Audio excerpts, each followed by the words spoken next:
Hey, welcome everyone. It's the Sunday version of SpiriTV. I seem to have come down with some kind of little bug or flu bug that seems to be leaving me, but my voice has gotten very deep, which is apparently wonderful. Anyway, welcome all. We've got a beautiful set of shows today, jam-packed, ready for you. First up is going to be Kristen with The Gift, followed by Ken with Divine Intervention, and finally Humbled with Ricki. And this will be her last show before she starts her 5-month almost world tour, I'd have to say. So looking forward to that as well. Okay.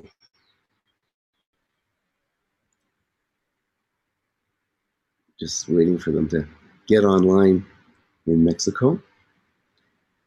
And as soon as that happens, I will pass the microphone over.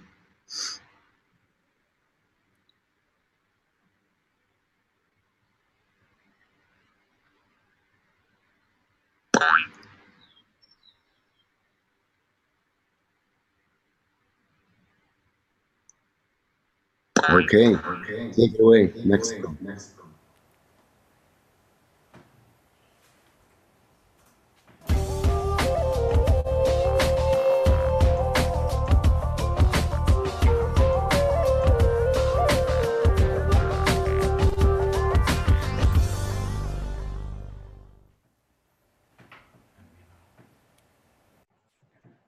Good morning, everyone. Welcome to The Gift. I have a really cool show for you today. I've got 2 surprise guests with me here in the studio. Welcome, Jason and David. Thank you for joining me here. Thanks for inviting. And I just have a deep prayer on my heart today, as I did last week. So we were just joking, this is kind of turning into from the bottom up again. But yeah, I just really have these topics of devotion and purpose in my mind, and a real desire for a deep shift. So I have many questions, and just as we were joining beforehand, I was feeling like the questions might get answered in actually sharing what the block is. So the questions I have are around, actually, ironically, or not ironically, actually coming into our Stepping into Magnitude online retreat and embracing your life's purpose. There's just a feeling like I want a more consistent, more naturally loving experience. And I'm aware that there are some blocks to that, and some fear in looking at those. But that's been actually pretty inspiring for me, just even in the last few days. Like, how do I face this? Like, head on face this? Like, what is the worst that can happen by just really taking the risk and facing it? So I think we touched on it last week, actually, with you, Jason, where it's like, I can get down to this prayer and it's like, oh, wonderful, wonderful, wonderful. And then it's like, you poke something that's like, don't touch me there.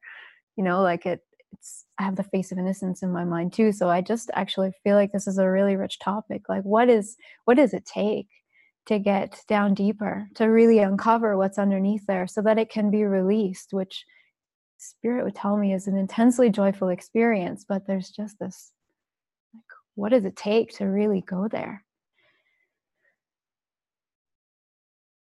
It's interesting that Shakespeare had said, all the world's a stage and everyone must play their part. I did ask Jesus about that one time, and he told me, all the world's a stage and spirit can play no part. And I was like, whoa, that's a reinterpretation. But what it is that spirit it transcends this world, and then as we open to spirit, we have transcendent experiences. But you might say in a practical way, it's like letting the spirit speak through you, smile through you, laugh through you, hug through you, letting it come through you in an involuntary way. And then there's the ego part that has built the mask, has made the roles, does not like anything to go out of pattern with the roles, and certainly does not like anything shifting roles in some kind of expansive way so that the mind starts to loosen from those roles. And so it's quite it will come in quite hard when you start to open up. And it's like that part in the Course too. It says as you move toward the light, you will rush to darkness. And he uses the word rush to darkness because it's almost like a recoiling, recoiling from the magnitude, recoiling from the vastness, recoiling from this involuntary flow. And Jason and I, as we were driving over today, I said, yes, it's all working together for good. There's nothing ever that's going wrong.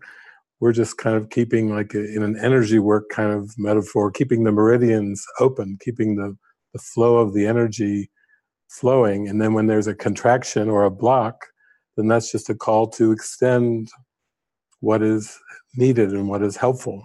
Because it's really not individual minds. It's really just one mind that is learning to give and receive, because they're the same. So I think probably you're just facing some of these reactions, like you're recoiling sometimes, where you start to feel loving. Wow, I love this. I want this to be like this all the time. That's the prayer of your heart. Then wham, the ego comes in like, not so fast. Not so fast there. Yeah, it feels like a bit like that scene from the movie Tangled, where she leaves the tower and it's like, this is great. And then, you know, the next minute she's like rocking back and forth, like, oh, what have I done? What have I done? But that's the experience. There's not a consistency where it feels like 2 steps forward and 1 step back, or maybe 1 step forward and 2 steps back sometimes. But yeah, another one of the questions I had was just really how to keep that fire burning so bright, how to keep stoking the fire so that the purpose really is out front in everything, because I just feel like I live in this community which is devoted to removing the blocks to love, and there's still an element of, like we were talking about, accepting the means. There's still an element of that hasn't quite clicked in yet. It's almost like I'm still living in the world in a way, like there's not a full recognition of what this is really for and what it takes. So I think that's the prayer for me, is just like, what does it take to get through that layer? But I hear what you're saying is just like, when there's something to communicate, really communicate it, whether it's to extend to my brothers or clear something from my mind, which is the same thing, it seems. Yeah, you talked last week, both of you, I watched the show, and you were really getting in really fully into commitment. And then you shifted from there and you kept going right with it. And then you got into the idea of temporary commitments, which of course, since everything of time and space is temporary, the Spirit will use that, and how you have to go through those temporary commitments to build confidence and strength in what's going to be an ultimate commitment to oneness and Spirit and God.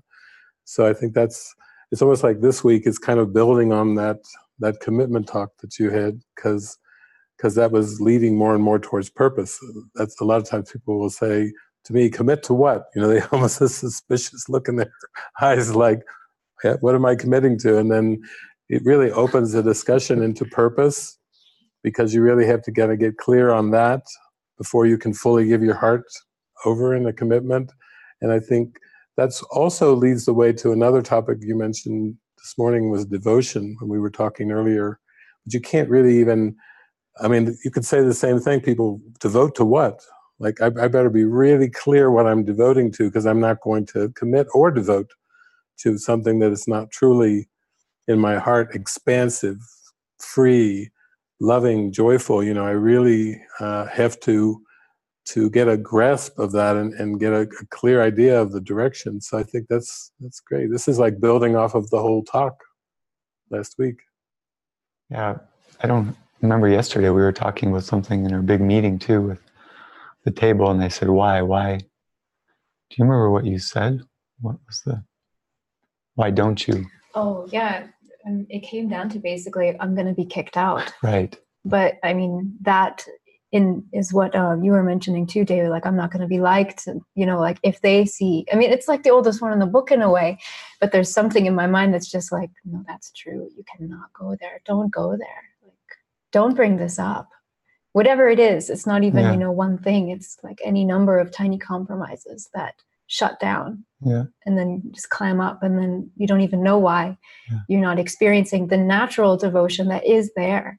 It's like, I can feel it. It's there. I know that it's there. I know it can feel the expansive experience. And then it's like, you know, like a false start. Like You're trying to like manage the form, like do really well in the projects so that nobody would see how terrible you are underneath in your perception, you know? Yeah.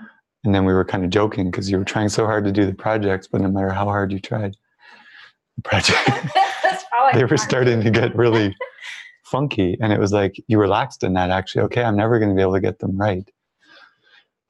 And then now I can face this getting kicked out thing. But I really loved what, like, I could really feel what David was saying. Like the mind, just before we had a little brief meeting, either talks and talks and talks and talks to avoid letting the spirit pour through, which is, we're trying to raise leadership in the community as part of little tweaks, right?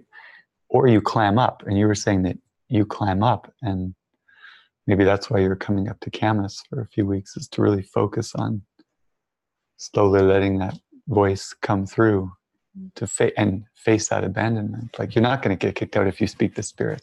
It's really the ego saying you're going to lose me if you speak the spirit, and it's true, you will. Yeah. Yeah, I was reading in the fear of redemption part, or the part of the course, and I was actually reading about it before our last online retreat, and I just opened to it, and I was like, oh my God, this is what's speaking to me right now, this fear of redemption. Because it's not that I'm maybe this is the question. It's not necessarily that I'm afraid of you know, that coming out. It's more like what's underneath that is that it would just, you know, my mind would blast into light. Yeah, that's very much like the obstacles to peace in the Course.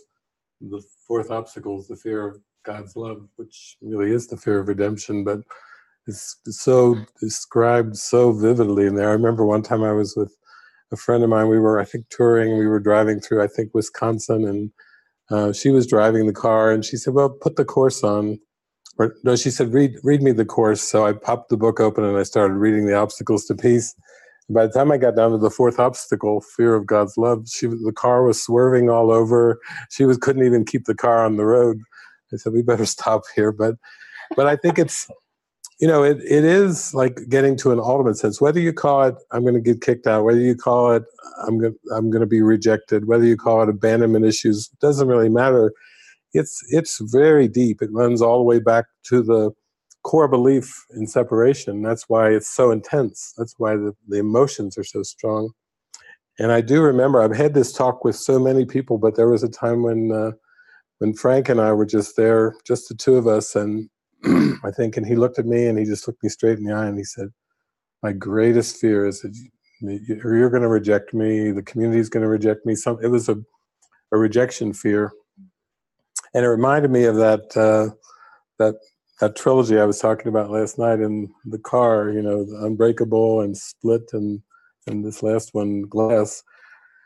It's this dissociative identity disorder that our friend Bob Rosenthal is so good at talking about, so expert, and at how when there's a core memory, that's what they showed in this final movie, Glass, the third of the trilogy.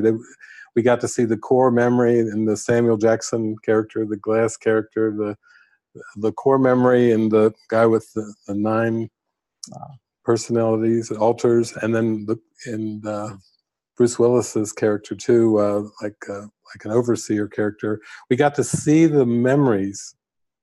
There was a psychologist too who got them down to these core memories, which were of just total rejection, abandonment, you know, pain, extreme pain, as far as the Samuel Jackson Glass character.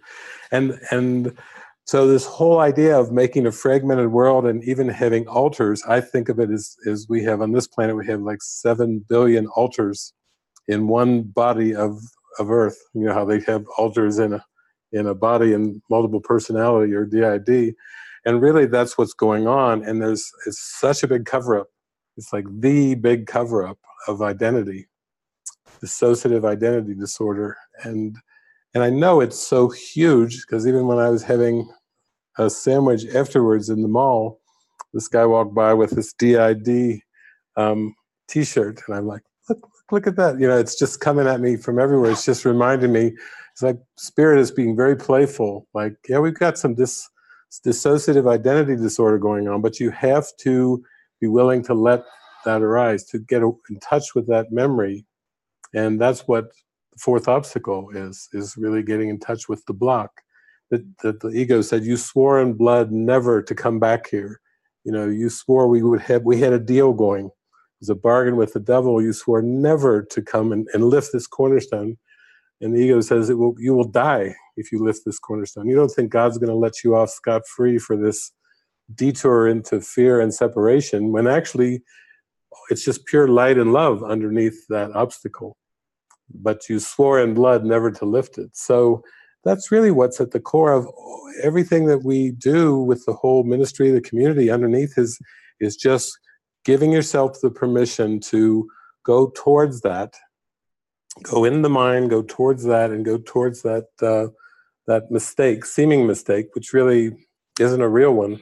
It just has to be exposed and then released, and that's what's happening. And I think it's just very courageous to start to say, I just have to expose what's going on for me, even the intensities, because that'll help build my confidence that I'm not going to be thrown out or rejected or abandoned just for exposing it, because that's actually what we're encouraging.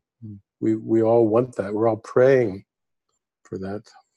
Here you are on your show, broadcasting out to all the beloveds, and that's the best way to do it. This is my prayer. Now the whole world knows. Yeah, thank you. Thank you. And I have been having these experiences over the last few days, actually, since Jason arrived. In my mind, you're kind of like this can opener, which is like, oh God, thank you. And so we had a love day the other day, and I mean that in the most wonderful way. But we had this love day the other day, and there's more connection happening in the house. And it's just been a flip from just like the doors are closed, and there's just been a switch. Like, I need to come out more and share and be with everybody. And I was even starting to get really emotional around, like, no, we need to be together. But I was discovering as we would go towards like a love day, where it's like, I don't have anything in front of me. I would just have all this fear coming up. I mean, it was just like, they're going to see something I don't want them to see. And I can't even name it, exactly what it is. But I was really celebrating when those experiences were coming in, because it felt better than, nothing. It felt better than nothing. So it sounds like maybe that's the inroads, is just like letting these waves of fear come up, and then going to the love day and seeing that there's nothing, there's no reflection of, there's nothing to be afraid of. I mean, it seems so simple, and I'm even stumbling over my words, but it needs to be an experience for me so that it, yeah.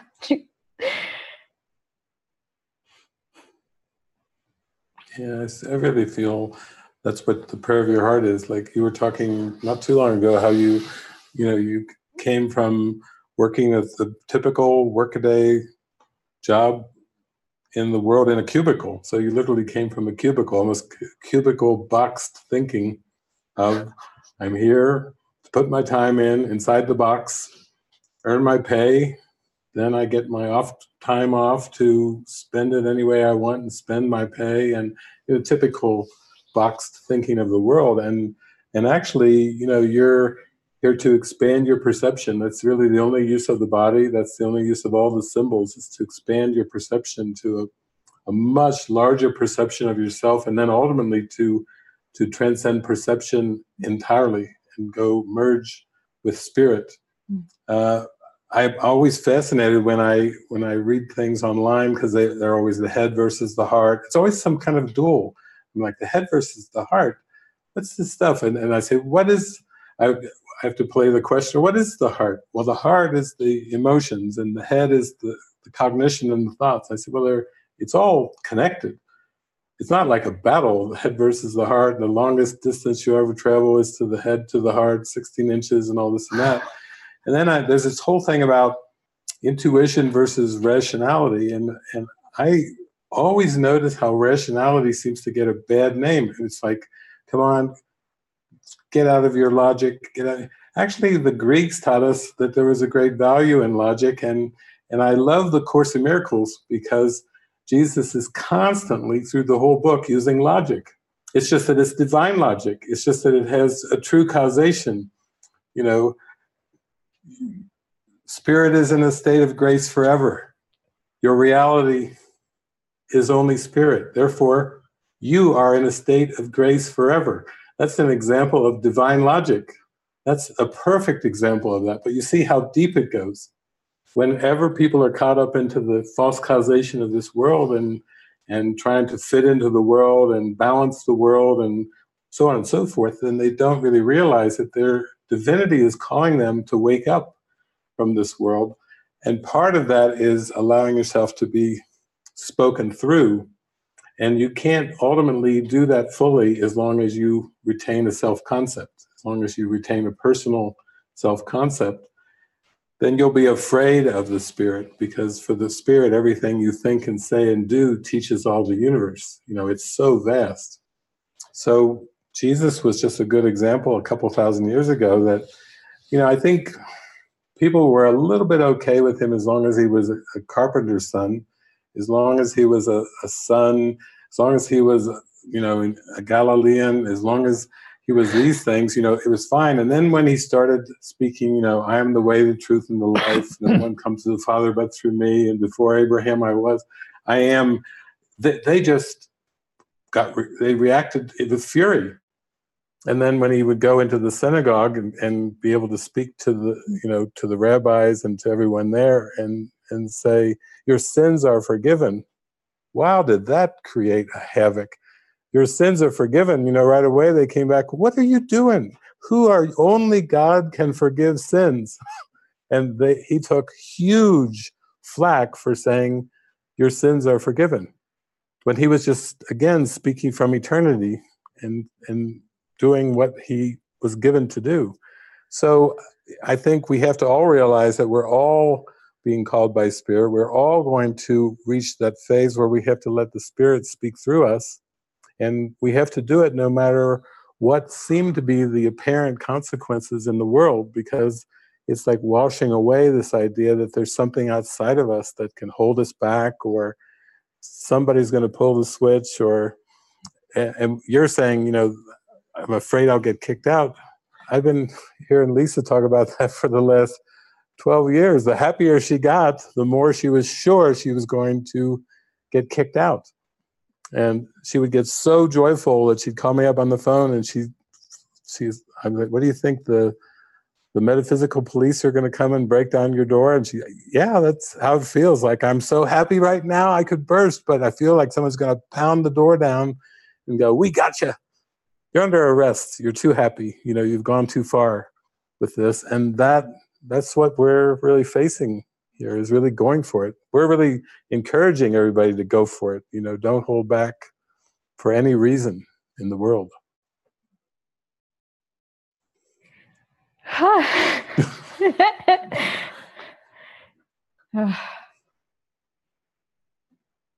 I think I just need to take that in for a minute, unless you guys want to keep going.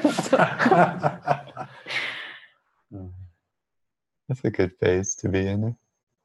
You don't have to look at some block or anything. It's like, oh my God, I just have to say what's coming to me. That's it. Like, that has to be the Spirit's answer. It has to be more inspiration, actually, because I am inspired. That's maybe even why it's coming up with such intensity now. It's like, yeah, okay, you can't do this anymore. Like, right. You know what the answer is. You need to start speaking, and then just be willing to then face whatever comes back. Yeah, it's like this invitation into the out of the box thinking, and the ego's like, that's you know, the ego obviously says that's what where you can't go. But yeah, just love what you're saying about logic and the head and the heart and all that stuff. It makes things very simple. Like, I don't have to figure anything out either. It's just, I hear what you're saying very clearly, is you need to let yourself be spoken through, and like, okay, that's practical. I can work with that now. It's practical. I think it also is the symbol. We have a symbol of spiritual community, which is more of there's a strong welcome and there's an embrace, in the sense that that's really why people came. I've had heard people even going over, I think Anna was going over recently, her devotional stay application from years ago, just reading through it again, going, oh wow, that's right, that's why I came here. She was reading the answers to her questions that are in even the devotional stay application, and she was getting all lit up because she was like, it was stirring up, it was activating a remembrance of like, oh, that's why I came here in the first place. And I think also that you might say that spiritual community or your relationships, your close relationships, are symbols that are being used by the Spirit to build your confidence in this involuntary nature of being spoken through. So it's not like, you have to like go out into the street corners of Ahihique and say, woe to you who turn away from God, like John the Baptist or something, from years ago. You actually have a beautiful constellation of symbols around you, and it's more of a gentle practice of speaking it. It takes a lot to even speak it to those that live in the same house that you live in, much less go out onto the public street corners and like a town crier and say, God is real, forgive and you shall be forgiven. This is more of a easing your way into building a confidence with that, and that's exactly how it works. And that's how we've worked in this community for years. Even when somebody would say, have a self-concept of, I'm not a good speaker, or I'll clam up, or I can't say these deep truths in front of people, it's an opportunity through broadcasts, through community gatherings and things. I think when Deanna and I would do a lot of those movie gatherings, she felt she would just relax. We'd get so into the movie, and then I would kind of just prompt her with different things, and off she'd go, even though it wasn't something that was naturally comfortable for her in terms of the way her life had developed, but it was something that the passion took over. And even that, when you're with the right configurations of people, and the prompts come in, and then away you go, and it looks like you've been doing it for 25 years. So I see how gentle the Spirit is. The Spirit's always giving us what would help us. And even if it starts off with one person that you trust, or it starts off in your household where you can just speak it up and talk about whatever's coming up without any kind of reservation or kind of pushing down or deflecting away. If you can do that, that starts to build the confidence for your life's calling. And that's very important. Your life's calling is extremely important.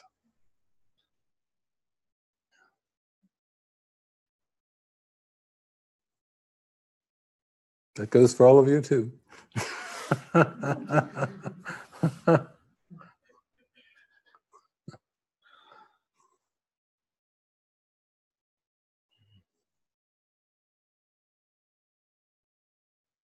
Yeah, well, I think we have just like a minute or two left, but yeah, thank you. Thank you deeply. It's like there's still something that needs to settle into my mind, but I can recognize that this is a symbol for like really taking those steps. So yeah, that feels really good. Grateful. Oh, it's beautiful. Step by step. That's it. Yeah, I was just thinking, we were talking too in the car about Lucy, because for me right now it feels like from morning till night, it's like that blue crack thing, and like, how much more are you going to force me to take? I'm not quite like Lucy where she says, give it to me all, but Morgan Freeman says, are you sure? Like, even if I just so intense, and then I'll watch an episode right before I go to bed, which means less rest, but you can't even really do that. It just has to. And then in that, I was just journaling with Jesus, and he said, yeah, you need to do this, because then from that place, the egoic mind is actually silent. You're so being done through me, and then there will be small periods of quiet and space that you're not used to, and that's coming to me, a deeper and deeper rest. But I was just thinking, in a bigger context, each of us is going through the devotion in a different way. Like that's what's for me now. And yet on our last retreat, I noticed how you were really focusing on, okay, everybody just relax, calm down. So it's just such an individualized approach to this devotion. And yours is speaking up. So we all have our different phase. Yeah.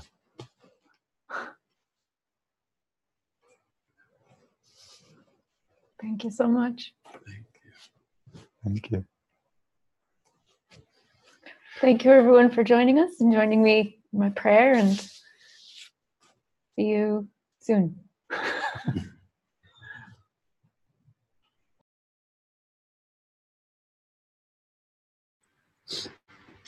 Yeah, that's beautiful. Lots of things to talk about. So let me just get my list in front of me here. Somehow I managed to put it in the wrong place, so bear with me while I find it again.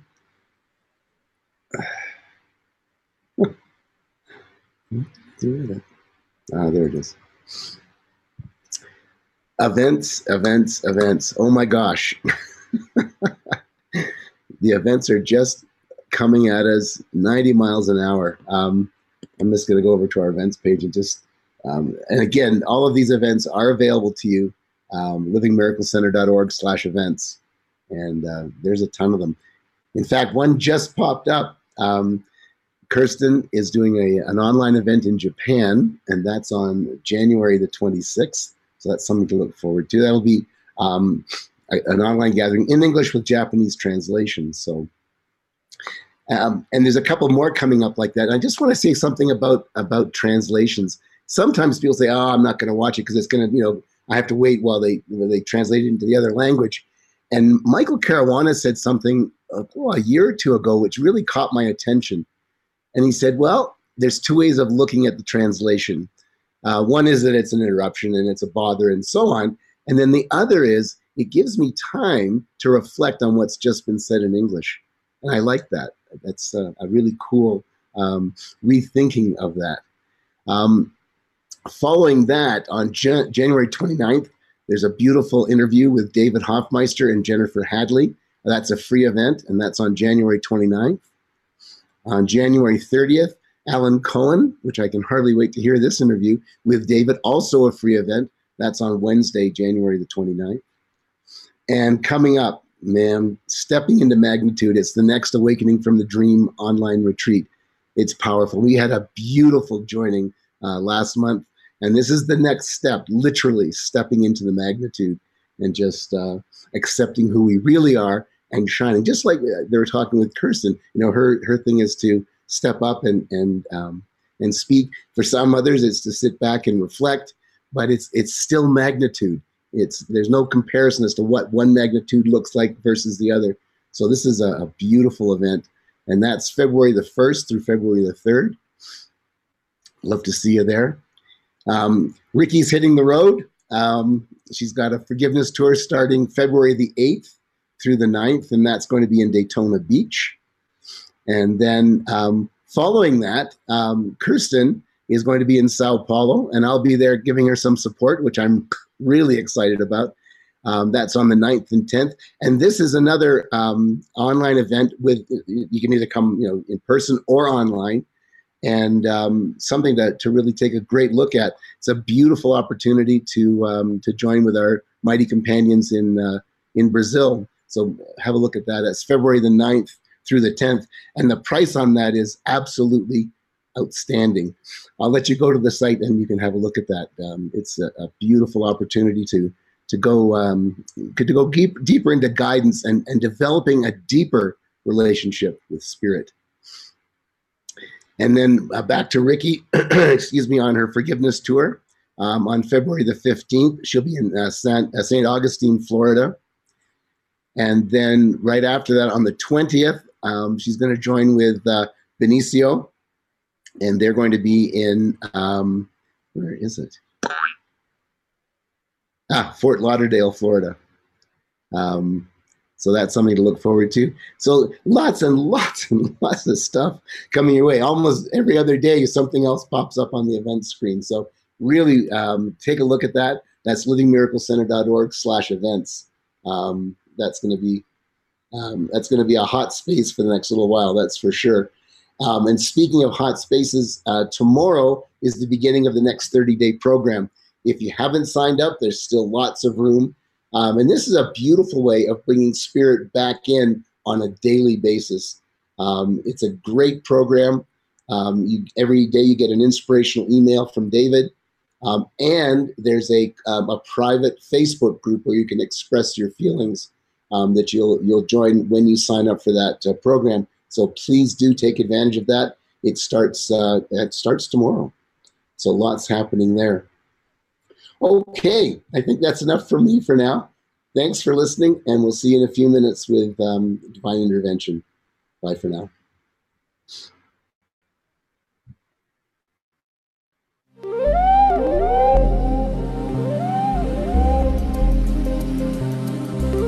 We're here to say that you have a very powerful mind, and you can be guided precisely, specifically, to unwind from all ego thoughts and beliefs. The only way out of the maze of time and space, the only way out of the struggle, the only way out of the confusion is the only way into the kingdom of heaven. The only way out is the only way in. And it's you. Who is the you? That's the way, the truth, and the life speaking to you, speaking through you, shining through you, smiling through you, laughing through you, bringing love, gratitude, joy, and inspiration. It's the way shower. If you were caught in a maze, if you were lost and you didn't know how to get out of being lost, why wouldn't you turn to one who is found? Why wouldn't you turn to the one who found the way? That's not a man or a woman. That's not a form in time and space. That's the eternal spirit inviting me to remember God. Wow. I'm like, wow.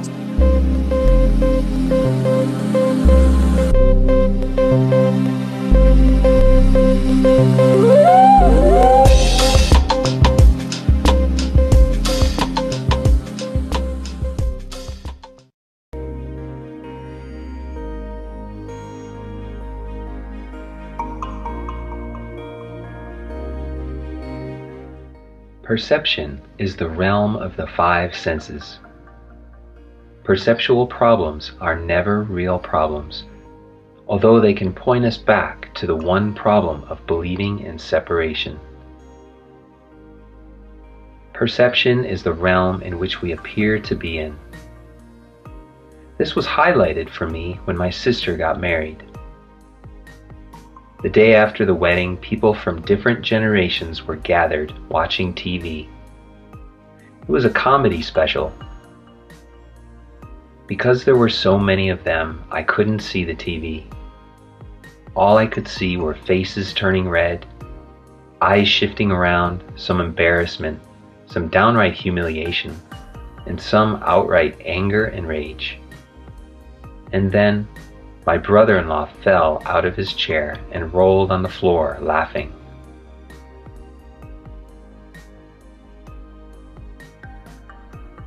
They were all watching the same images, and they were all listening to the same sound. Yet they were each seeing something different. They were having such diverse reactions, and they were giving the meaning to those sounds and images. It wasn't the images that were making them laugh and making them rage. It was the beliefs in their minds that they reacted to.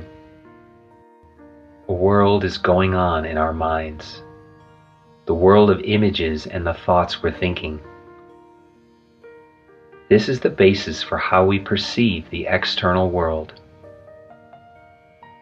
It's more accurate to think of the eyes as projectors rather than receptors. The eyes are projecting what the mind is thinking and believing. Because of the filter of consciousness or ego, the body senses a world that is part of the projection. So we are just drawing forth witnesses to what we believe and think all the time. We perceive what we believe, and without attack thoughts in our mind, we cannot see a world of attack. That's why the only solution is in the mind.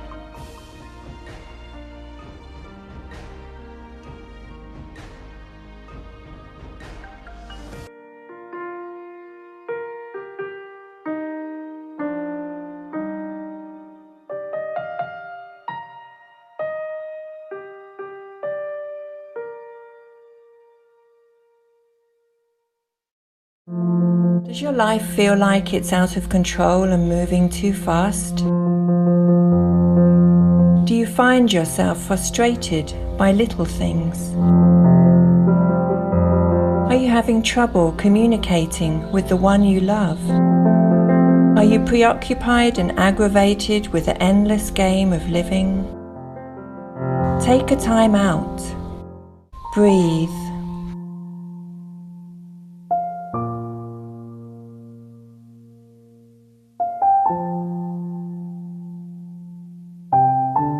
Help is here. The 30-day Unwind Your Mind experience is a 30-day mind detox that can help bring you to a real day-to-day experience of peace. During the program, you will receive an inspired teaching delivered to your inbox daily. You will have the opportunity to join a private interactive Facebook group where you can connect with mighty companions. You can link into weekly movies with live commentary and the opportunity to ask questions that may have arisen from the emails. As you allow your mind to be guided into a peaceful way of being, joy will return.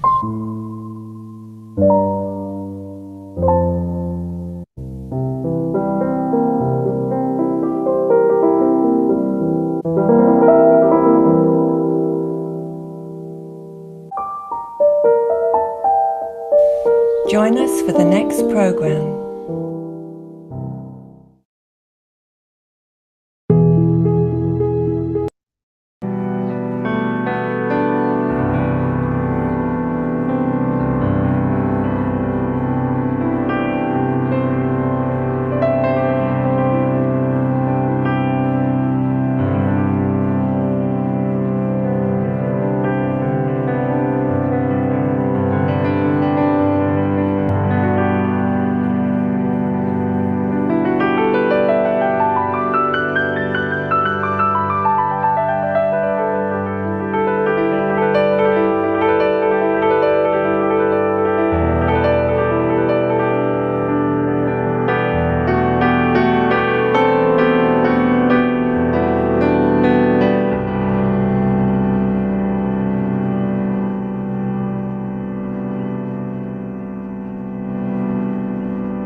Welcome back, everybody. Up next, Divine Intervention with Ken.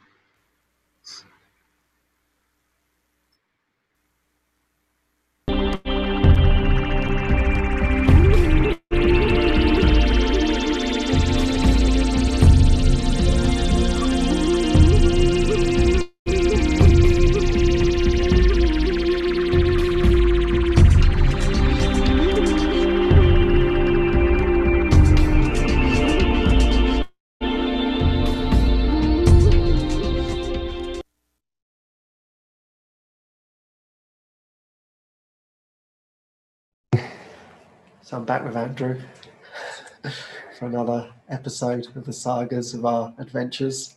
Yeah. It's been quite a ride, hasn't it? Yeah. Yeah, it's been a very interesting week again. It's your second week being here. Yeah. Feels like a month. Yeah, wow, so much has happened. Truly. Yeah, we just remembering that it's all about the healing.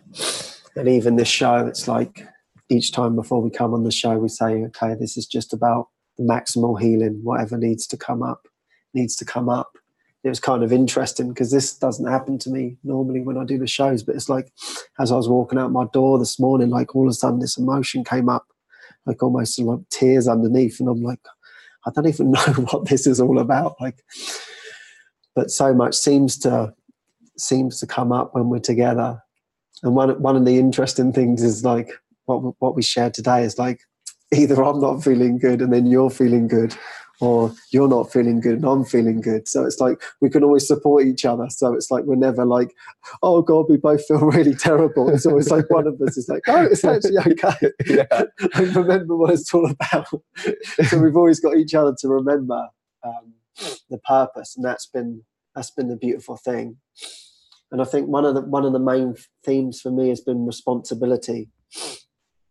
And it's like, in a way, you think that's a good thing, being responsible. But when you take on too much responsibility, even for things that I'm not even responsible for, wow, it becomes really painful. And right now, me and Andrew have got a big project. We're doing a painting job, and so I was thinking back to that because we were walking up the hill, ready to start, and it was like I could feel the energy was like we were going to work, and then it was just like, no, let's just remember that we're only doing this for the healing. And you were like, oh yeah. Oh, I'm glad you said that. Yeah. This is all it's all about. It's not a job. It's not a job. It's just about the healing of our minds. Okay, yeah, good. We got the part. So it's great that we actually set that purpose up front. That was huge. It was really, really important. We're like, okay, this is good. We've got this up front.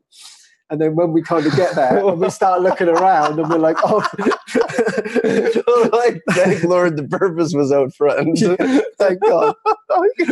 Because then that responsibility started to creep in. Right away. Yeah. And you were like looking at it. I mean, we weren't saying it to each other, but we were both looking at it thinking, this is a big job. I don't know how to start it. Yeah.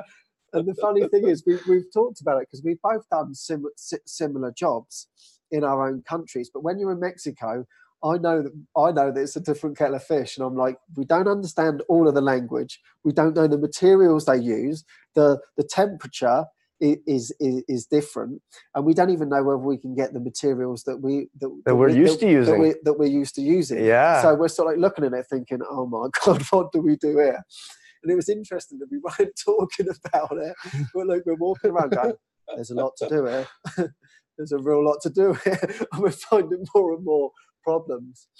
And luckily, what you said, we need a professional. We need someone who's going to give us some guidance on this, because we don't even know how to start it. Yeah, and that was actually what I found really hard for me, was because this is bringing up a lot of stuff. Because what I found was back home, when I know what I'm doing, I get into it, and there's just a process. I just show up, it's step-by-step procedure, and it's done. And if there's an issue, you just go right into the execution of the solving of the problem.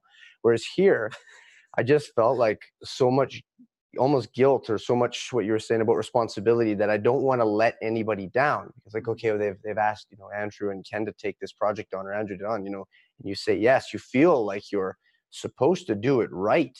Like that just overwhelms you. You got to do it right. So I before this job came on, I went and did a bunch of research, and a bunch is an understatement, about how to do this. And so when I showed up, I'm like, oh my Lord, this is huge. This project of what we're trying to do is basically repaint, you know, the temple because of some problems that have come up. And so this has just been a journey. This last week's been quite the journey for Ken and I, because so much stuff came up every hour of the day. It was, and we just totally lost sight in the fact that this is for the healing of our minds. This process is for our healing, not for doing the correct job. And it was so hard to overlook that. Yeah. But it was kind of interesting in what you were saying about that we needed to get this professional in. And how I just saw it then is like, we were actually really asking for that help for this healing. It wasn't necessarily about him. It was like, oh my God, we really need help. Yeah. The prayer was up front, and it was like Jesus was sort of like, okay, we've just got to walk through some of these responsibility, wrongdoing. And it was really funny because we got back for lunch, and I had this big expression of all of this responsibility and how I felt about the whole thing. And Andrew goes, "That's exactly how I was feeling." No one wanted to kind of admit it. We were both in like this fear, like the fear's taken over. Think, oh, we're going to do this. So not one person wants to mention it, but we were both feeling the same. And once we kept letting go of the thoughts, it starts to become a little bit more gentler in the mind, when we can see that it's only about that. Yeah. Because there was a particular moment for you, wasn't there, where you all of a sudden you'd taken on the responsibility. I was in my joy. I think you said I looked really joyful, and you were like, I'm not feeling joyful about this. Yeah, there was definitely a lot of this back and forth. Actually, you said it best with the tennis ball. It was like, okay, right now I got the accountability ball. And then I served it back to you, and I was all of a sudden in joy and just enjoying right where I was at, right in the moment. And then all of a sudden Ken would just be losing it. And and it was really interesting because at one point I felt like I'd taken on too much in my mind. And Ken came over and he's like, give me a machine. I just love doing this. And he's just working away. I'm like thinking to myself, okay, if Ken can enjoy this, I can definitely enjoy this.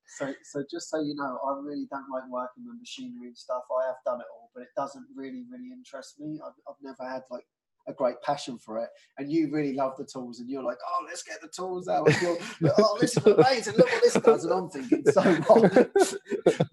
But I was just like in this service, and I was like really getting into it. Every time he was coming over, I'm like, because I realised that I was just cleaning my mind and like, this is really great. Oh my God, it's so beautiful. So I was just so enjoying it.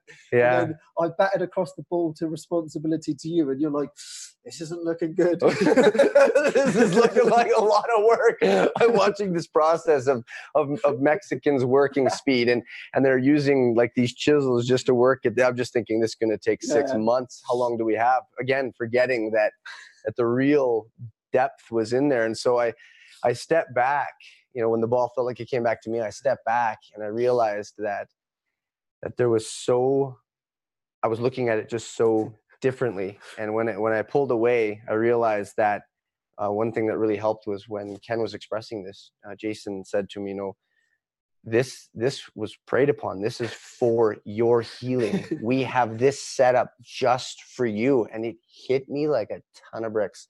I just realized that absolutely everything that I'm doing now is for my healing.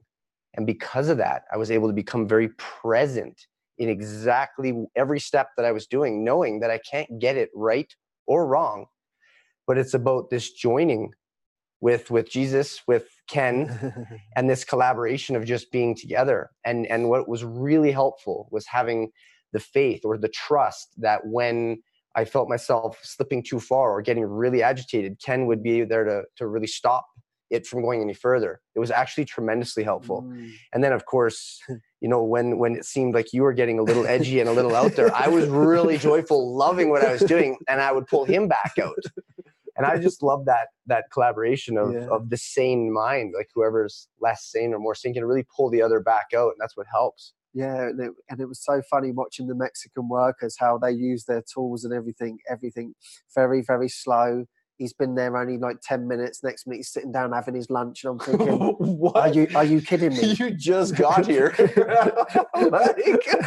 And like, I remember you were telling me, and it's like work at home. Like you don't stop. You get there and you crack on until you're told to stop. And this guy's like that. I'm just going to sit here and have a nice roll. I've only been here for 10 minutes. And I'm like, mate, you need to get up and get on with something. The two of us are feeling this. We're not entirely expressing this, but then of course, once we get into a bit of our own flow and things just start to move in a bit of a process, after we've washed some of this in our minds and through some expression sessions, the tremendous release of the responsibility just seemed to wash away, knowing that the people that we thought we were accountable for have given us permission to just let go. Yeah. Is so much different than actually letting go and the feeling behind it. Yeah, because you know when I'm looking at the Mexicans, they're so relaxed in what they're doing. They don't mind. They're just there. Yeah. And we're used to, right, let's get stuck in. Let's get this job done. And they're like, yeah, we're just gonna relax into it. Just take your time. Be patient. They use very different tools than us, and we're like, oh my God, this is a complete and utter nightmare. Yeah, it's so hard to see that it's not about the job. It's so hard to see, not about efficiency, not about getting things done perfectly on time. And then what? Just so you can move to the next job to do the same thing, the same crazy pattern over and over again. And really, what am I here? You asked me that, several times. What am I here for? And it is to heal my mind. And I just kept missing all the opportunities until it just switched. And now I'm loving every minute of this. But you know what? It's actually so beautiful because all these things can come up, like the resentment. Like, I'm resenting this guy because he's like, why aren't you working? I am. And then it's like in my mind, I'm bailing you out. I'm doing you a favor.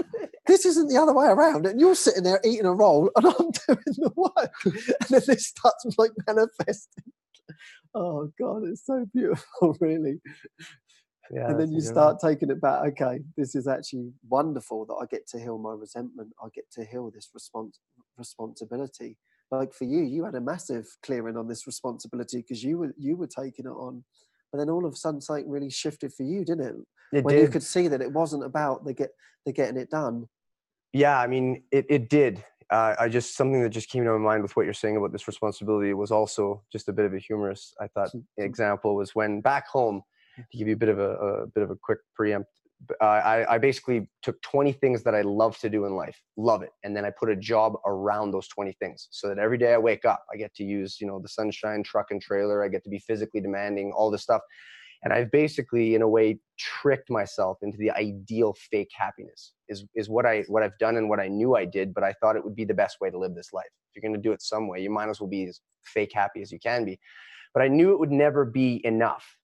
And so coming down here, one of my favorite things to do is work without a shirt on. And when I woke up 2 days ago, the first thought that came into my head, one of the crazy thoughts, was just simply, if you are not allowed to work with your shirt today, you're done. You're walking off this job. And then sure enough, I got into this rhythm, this roll, and everything was going so well. I got everything you're working everything. I'm loving the tools. And all of a sudden this shirt comes off and I'm just like, yeah, I'm playing my music. And all of a sudden Ken comes right over. No. Put your shirt back on. And I'm like, that mother. And I was like, what? How is this possible? Everything's just going so well. And then I thought, okay, do not, don't blame Ken. Don't blame, just take it in first. And I did. When I took it in, I was able to get into this really deep place. And actually my brother came to my mind because I was thinking of going like, what? And just complain and all this stuff. And then the thought came in, Jason saying, Andrew, are you going to leave here because you can't wear your shirt? And the thought was just so ridiculous that I just know. So what was the real reason behind something so simple that was causing me so much strife? And then it came in, and when I let it go, after marinating with it, just some of the peace that came in. Because you actually said before that you were like, oh my God, your realization was, I actually really believe by actually taking off my top is actually the joy, and the joy is not in that. The joy is in my mind. Yeah. Yeah, and realizing it, the only way I could walk through it was having the thought that I needed to have it, then Ken tell me that I can't, and then to find the peace inside somewhere. You can use a mighty companion. I just found it inside, and then to have the affirmation of spirit working with me, because Lisa then came up the stairs and I just asked her, I said, can you pray into letting me know if I can work without my shirt on? She just said, you do whatever you want. you just work in whatever joy. And the interesting thing was I worked the rest of the day with my shirt on. It's just like that. It felt like it was just healed, and it just hadn't really come on. And I just thought, wow, all that energy into something so simple. And it actually felt like most things on this job, if you break it down, were each individualized, each individual thing that got away from myself in this pattern. Yeah. You know, they were perfectly set up for this healing. It's like, okay, this is the next healing part. Yeah. And also we're back into responsibility. Then we're in resentment. Then we're into wrongdoing. Yeah. And that's, you know, what I don't like about the thoughts about when spirit isn't gentle is that it's like, well, things get really nice and all of a sudden it gets ripped away from you, and then you get shown something else you've got to heal. But the beauty there is that that's what we've asked for. And I've got a mighty companion that I get to walk this life with right now that pulls me out of the stink, the mud, the quicksand, as soon as I start going down into it. It's so perfect. Yeah. And then all this stuff that I thought that I would have to bathe in, this crap that I had to bathe in for so long, it just gets washed, you know, not immediately, but very quickly. And this is just last week. Like, what's going to happen tomorrow, this afternoon? Yeah, this is what you noticed. You were telling me that at home, like you're doing your mind training. We're all doing mind training, but you've noticed how much faster it's happened since being in the community for this time, which has been just like amazing to you. Like, wow, you couldn't believe that these things can just literally flip from your mind just by joining together in this full purpose. For sure. Whereas when you're feeling like you're doing it on your own and you're praying and what's the way out, and you can get into analyzing, and then you're putting your own thoughts above it, and you can get even more confused. Whereas here, it's like the clarity is coming through much quicker for you. For sure. And to add to that, what I like about this is that when I think about, as I was wanting to move through a spiritual path, there's all these attachments to making money, having material possessions, all this stuff that I just don't want to let go. But at the same time, this brings me so much joy. How do I bridge that gap? And what I've found is taking it in pieces, is taking whatever it is that I love about this journey and maximizing it to its fullest when I can. And I'm just finding that the rest of the stuff that I have in my life is actually just fizzling away. It's not like there's an axe that's needed, that it just need to come and hack and slash and get rid of it all at once. That's too abrupt. Yeah. I'm just actually making decisions of working like with Ken and these projects and opening my mind to look at them. And then the rest of what was bothering me is actually just melting away naturally. There's actually no aggressive process in this, which is very foreign to me. Yeah.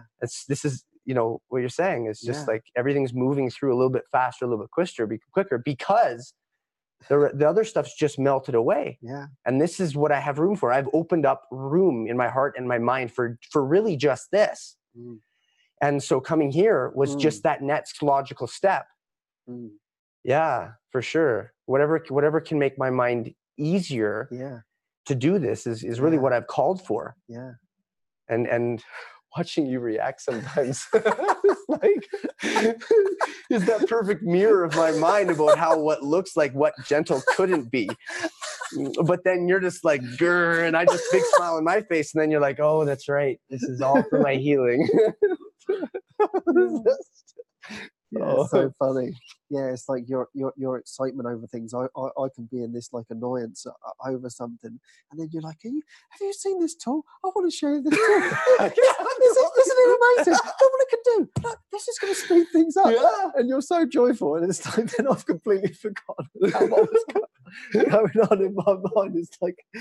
It's just showing these things really don't matter what we get caught up in. And then about this journey, what really comes to my mind right now is about traveling with you in the car on the way back. Okay. And Ken looks over to me and says, I got a serious question to ask you. Okay, it must be, I mean, all questions are relatively serious. I take them that way. And he says, do I come across a bit like an attitude? Do I have an attitude? And I'm like, and then I had to ask him, are you asking me seriously? Like, how do I answer that? There's like 10 different ways I can answer that. I mean, I could have come out and just said, yeah, you come across like a prick. But I mean, it depends on the moment. And the truth is, I just said, the reflection or what he comes out at is very firm and very, right in my face. And for me, that's perfect.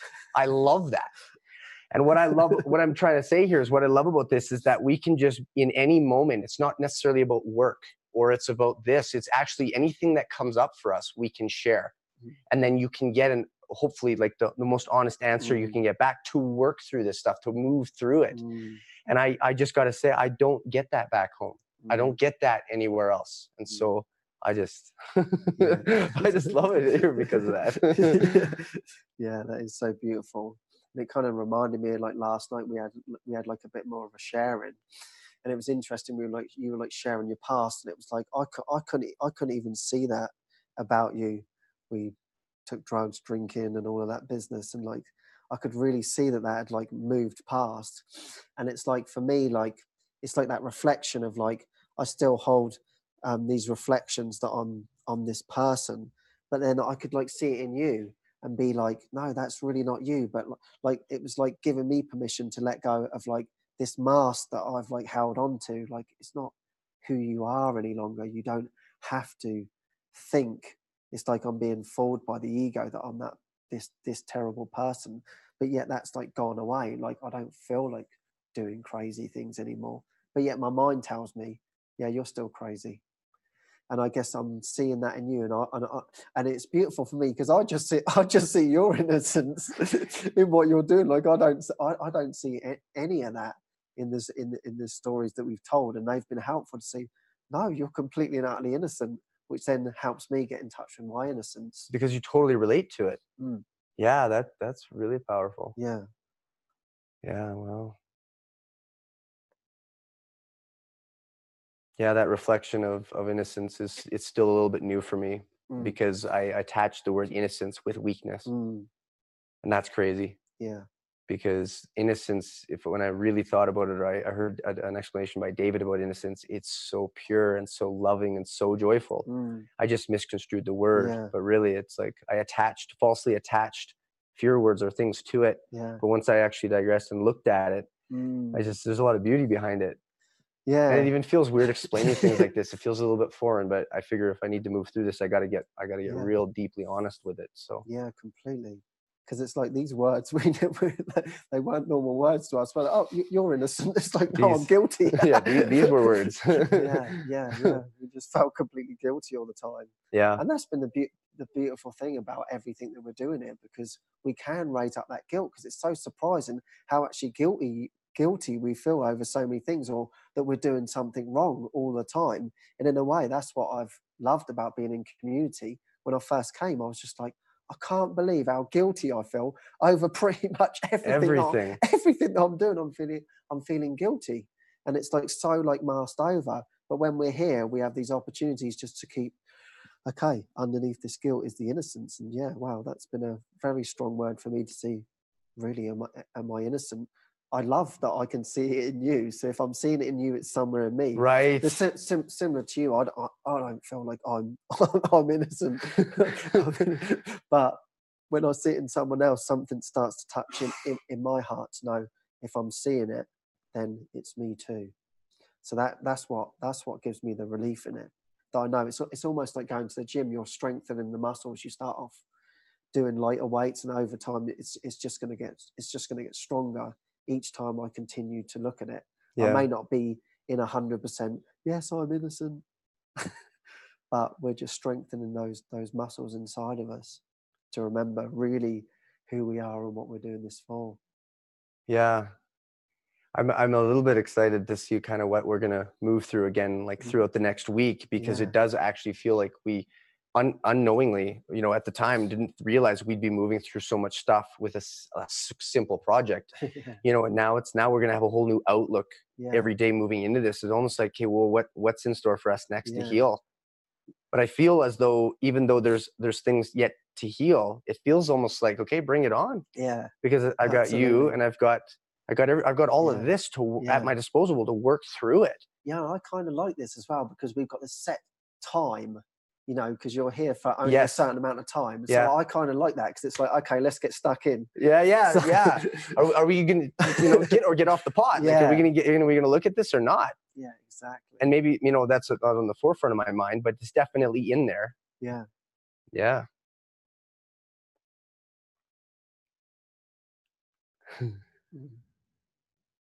Yeah, it's very exciting to see what's going to happen.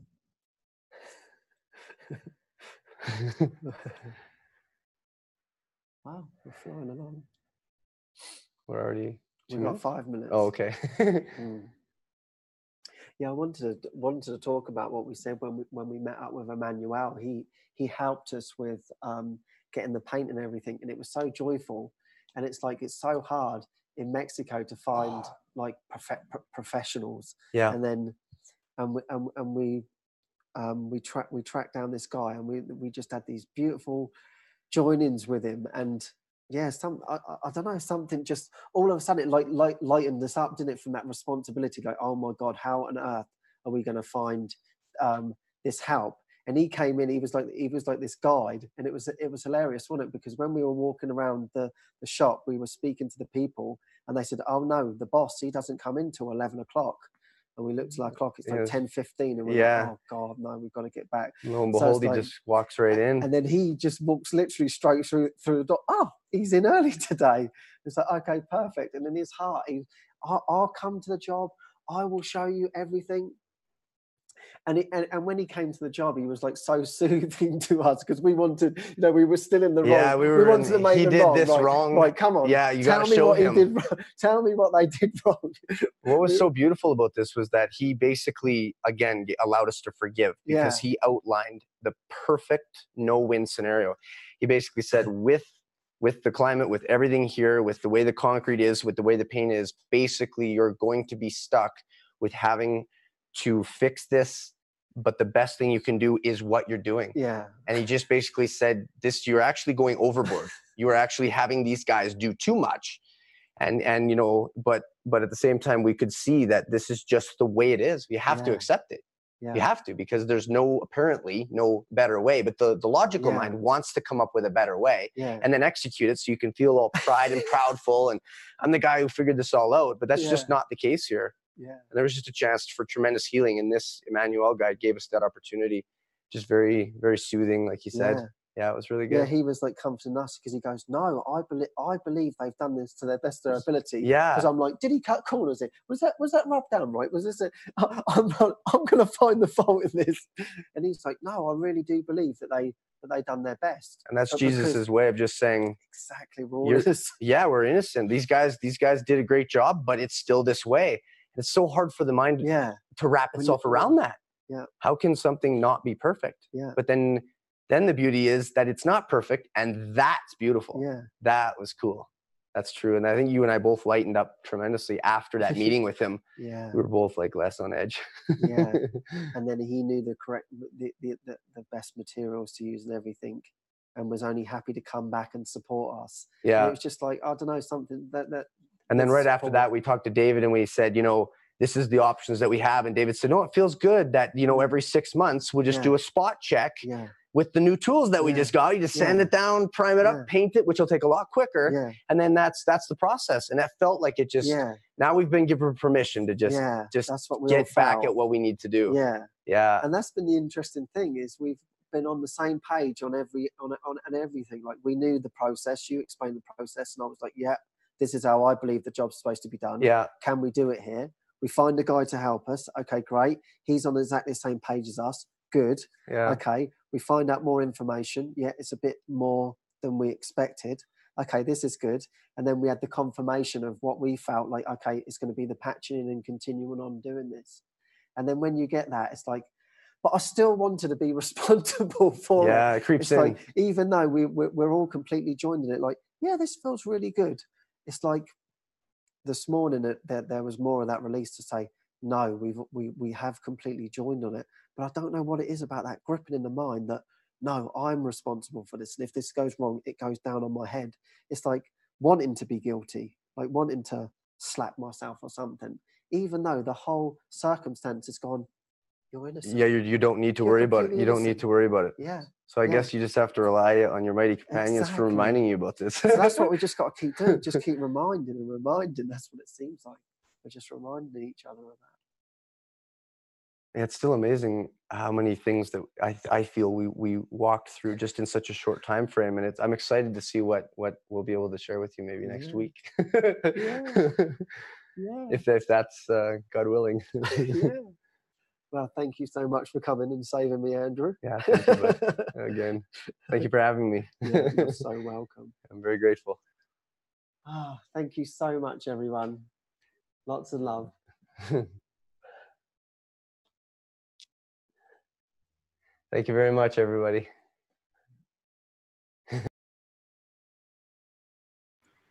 Well, thanks, guys. That was a great sharing. Beautiful. Two seemingly bodies coming together and supporting each other. We call them mighty companions. Mighty companions in action. It's beautiful. Well, I did mention to you there's lots of events coming up. And while the show is on, I've got an email from Jenny and Greg, and they are starting a book tour. This Moment Is Your Miracle is hitting the road. And starting February 23rd, Carolina will put these dates up on the screen. And please send them invitations. They're absolutely open to invitations. For most of the places I'm going to mention, Northern California is pretty much booked, but hey, send the invitation. You never know where things will fit in. So February 23rd to March 1st. And this, I mean, they're really hitting the road. They're doing this trip by car.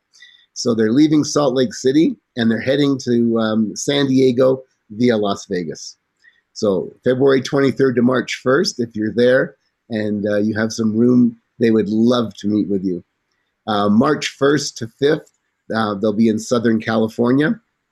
March 6th to 11th, they'll be on their way through Central California. March 12th to 19th, Northern California. And then March 20th to 28th, Ashland, Oregon, and then back to, through Northern California to Utah. So what a road trip. So if they're in your area and you have some space and you're feeling a tickle to invite them, please do. You can email Greg at gregdonner@livingmiracles.org, and they'll get in touch with you and work out the details. So lots of things happening. And isn't it interesting? The book was due to be released, pre-released on February the 2nd, and they've already started shipping the book. I mean, this doesn't normally happen. It's very interesting. And and a flash in from Jenny. They're also heading to Florida. So all you Floridians and anyone in between Utah and Florida, stay tuned. We'll get some more dates in for you then when they're on that trip. Boy, that's going to be, they're covering the whole U.S. That's great. Okay, that's it for me for now. And coming up very shortly will be Ricki with Humbled. See you soon.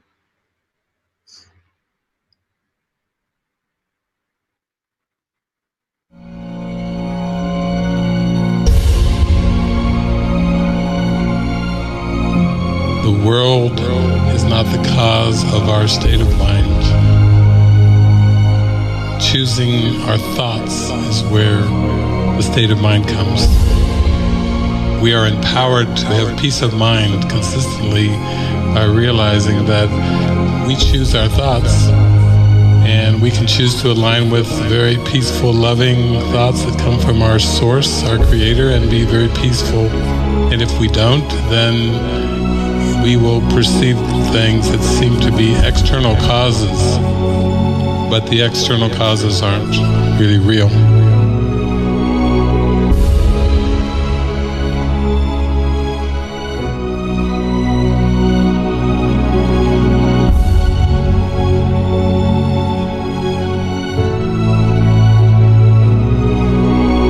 When you have learned how to decide with God, all decisions become as easy and as right as breathing. And it will be as if you are carried down a quiet pathway in the summer.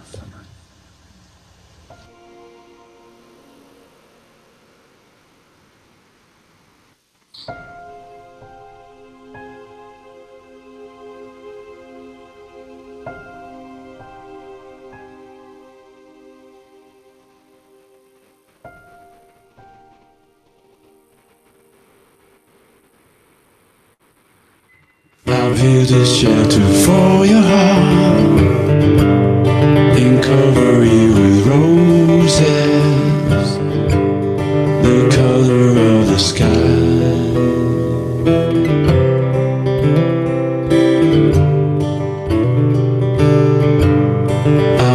with you in sunshine, down past what we all know, to a place we've been before.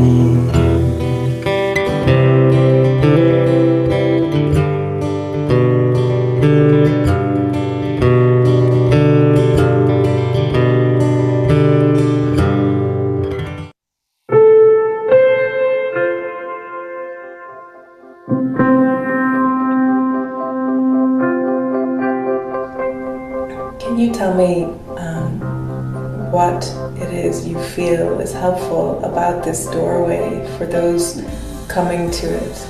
It's wide open. What do you feel is helpful for them?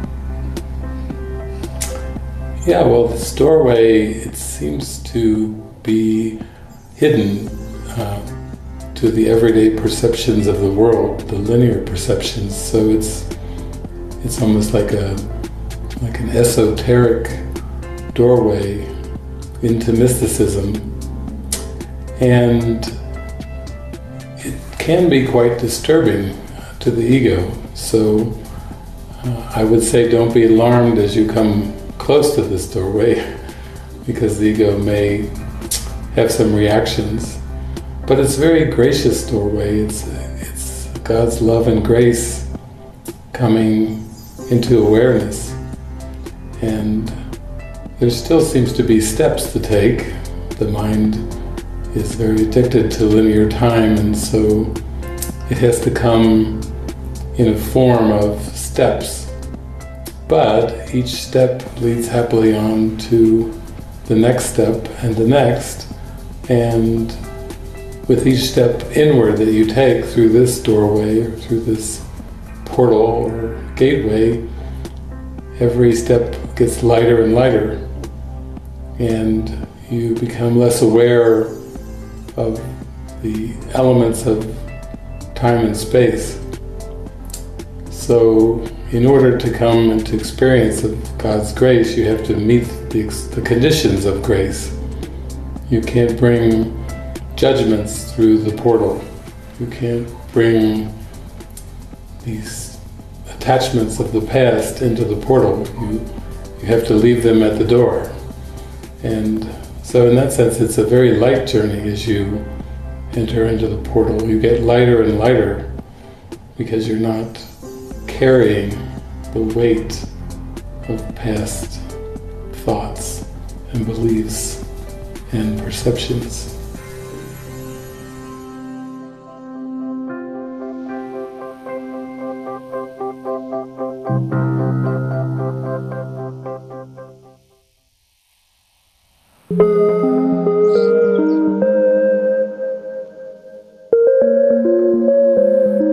Perception is a mirror. Appearances but deceive. I love the metaphysics of this, because it gives you the answers. When you know that all appearances deceive and that all perception is projection, okay, then you know that is not life. There's one illusion you don't want to forgive. It's because you have fear to be in the abstract, and there is some favorite illusion that you cling to, and you have no peace if you do that. So that's why we talk about give it all up, and it's about give all beliefs up. It's not about leaving form behind. You can't leave form behind if you haven't looked at the beliefs, because it comes from the beliefs.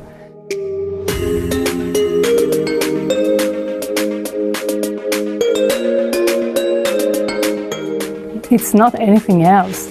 It's what you experience and what you perceive. It's how you feel. And I love that, how you feel is the gateway into the truth. If you don't feel peaceful, okay, let's look at what is there. What do I believe? What do I want to cling to? We believe that there are certain things that forgiveness cannot heal. That's why we stay stuck in something. It's because we believe that, okay, this one God cannot handle. You know, this problem is so deep, this problem has hooked me so hard. But that way of thinking is the only problem. The belief that God cannot handle that, or that you cannot give that up. But that's littleness, and you're made for magnitude, and so let's join together in this and look at our favorite obstacles.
Welcome back, everyone.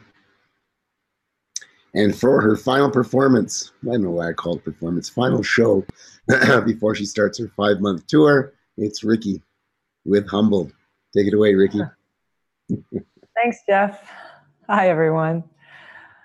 Yep, it's my final performance for now in this last episode of Humbled for a while. And, well, I don't have a lot of time, so I just want to open it up right now. I have a special guest on the show today, David Hoffmeister. Hi, everyone. Beautiful to be here. Thanks for inviting me. Oh, my God. Thank you so much for being here. Because I had some things in my mind.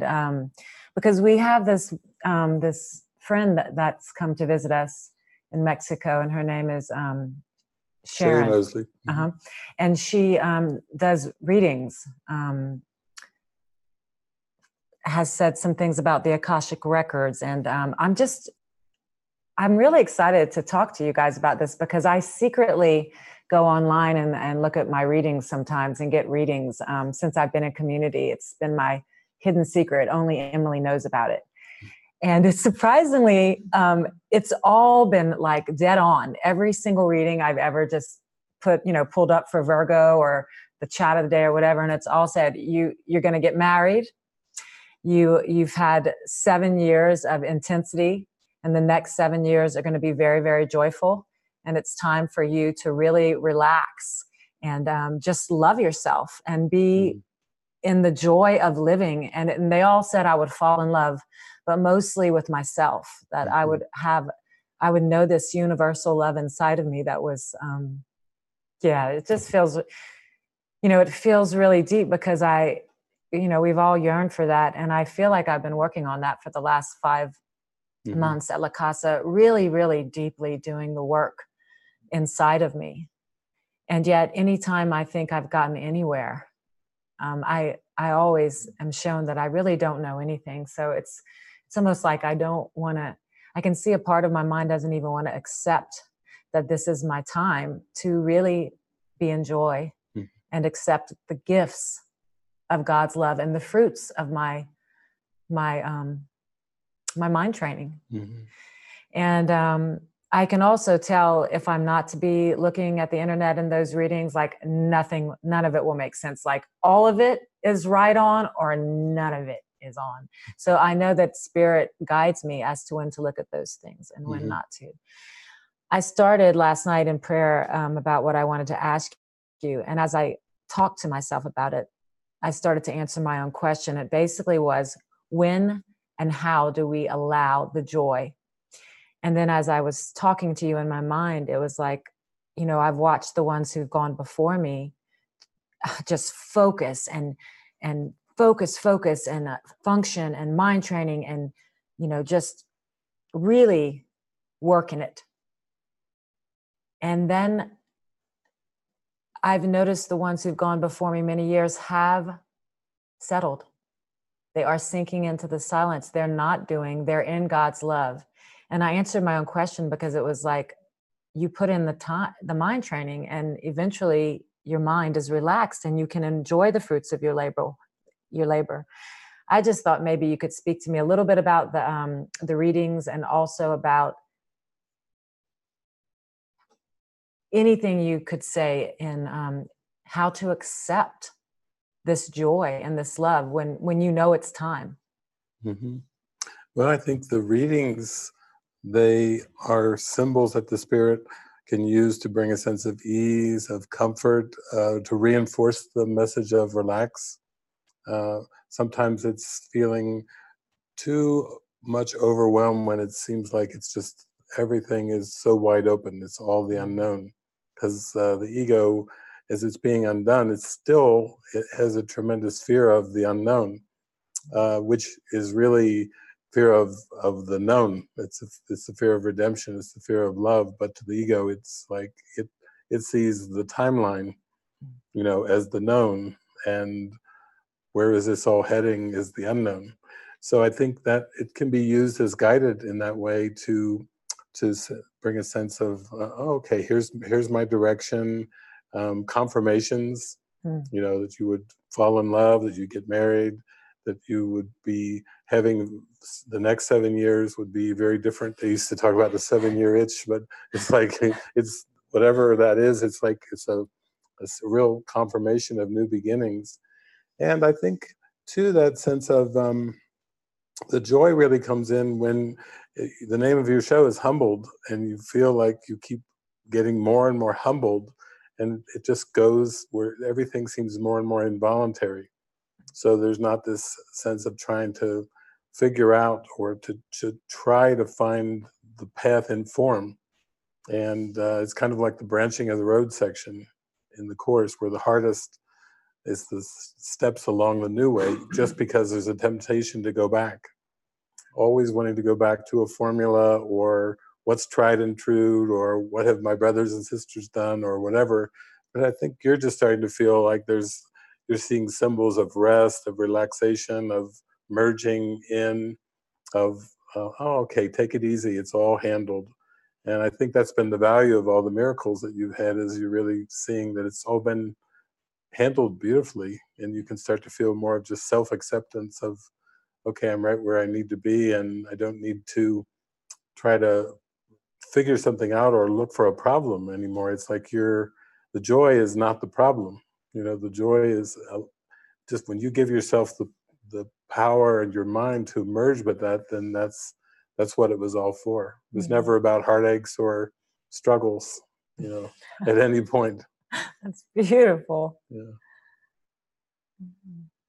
Yeah, I was just telling David before the show started, was that it is the end of an era for me. I had such a dramatic, intense life that this first 7 years, and when I decided to give my life over to the healing of my mind, like I had some deep, deep patterns and childhood pains, and I just had to go through it. And I was almost afraid to even, you know, David was supporting me to go out, to get married, to fall in love, to do my favorite thing in the world, travel, speak, play music. And I could see the doubt thought in my mind, like, can I be happy? And then not only was I hearing it in the readings, but I was hearing it from Jesus. And then friends were contacting me on Facebook. Jesus told me that it's your time to be completely happy. And I was just, so how do we embrace that with that? You know, I've been entitled, I've been arrogant, I've been selfish.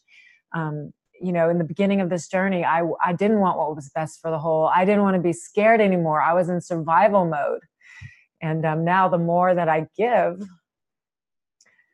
the more happy I am. Like, and even if I feel angry or a heartache, if I just go towards that person, I feel so much love. So I know it's not about people anymore. It's just about what's guided. And I just wanted, it seemingly I was getting everything I wanted, and I just wanted to be sure that it was guided. And how sure can you get when I'm talking to this one, you know? But then my doubt thoughts would be reflected from some other people. Well, you know, David just says what you want to hear. And I was like, oh. Yes, I'm looking at you. Looking at my friend over here on the couch.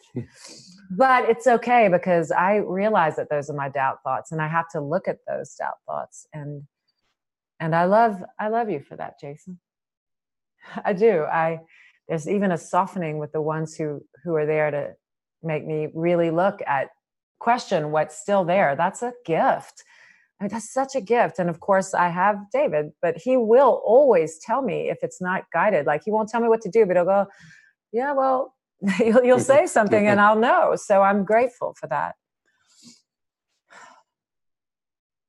Yeah. Yeah. Well, that's the prayer. We're calling on the Spirit for recognition. Yeah. I read something on Facebook recently. It's like, you don't find your soulmate, you recognize them. And that's what enlightenment really is. It's just a recognition. It's not a change at all. And it's amazing that it's that simple, and yet it's just relaxing and settling into that recognition more and more. And Jesus does say, again, you know, he says the one right use of judgment is, how do you feel? So You know, you can really fall back on that. You're going to open to the joy, to try to really fully merge in the joy, to really allow yourself permission really to be consistently happy. And then that's also your barometer for guidance, you know. Yeah. Which is really good. That's like a version of the Bible. You shall know them by their fruits. Yeah. You know, you shall know yourself by the joy that you feel and the consistency of that joy. Yeah. So simple, really. Yeah. I do keep hearing that you'll know them by your fruits, by their fruits.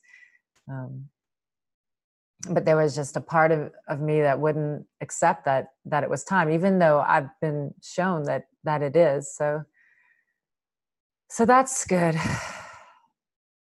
Every time I have a thought, it falls. I'm just so grateful to be sitting here with you, I think.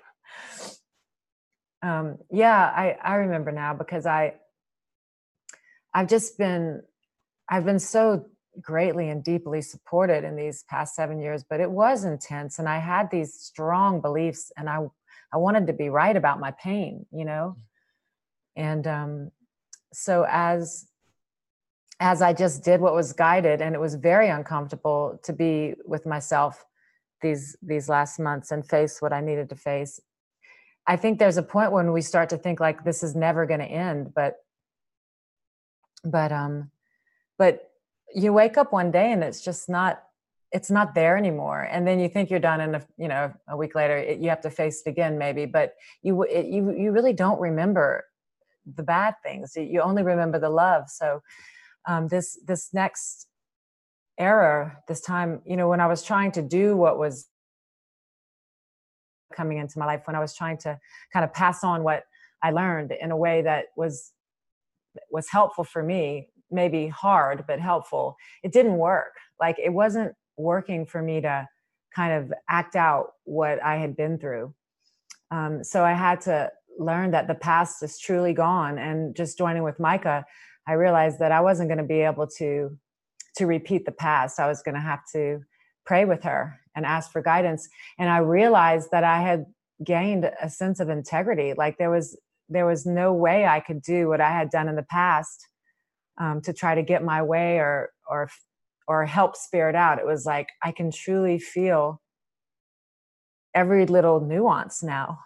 Like, that's not going to work. And it's not, we don't do that. It's really, what would you have me do? I tried to come from a place of we don't do that, and it didn't work. And I feel you so much supporting that. Like, and I don't want to think that you'll just say anything I want to hear. I trust this path. I'm trusting Jesus more and more, and I know I trust you.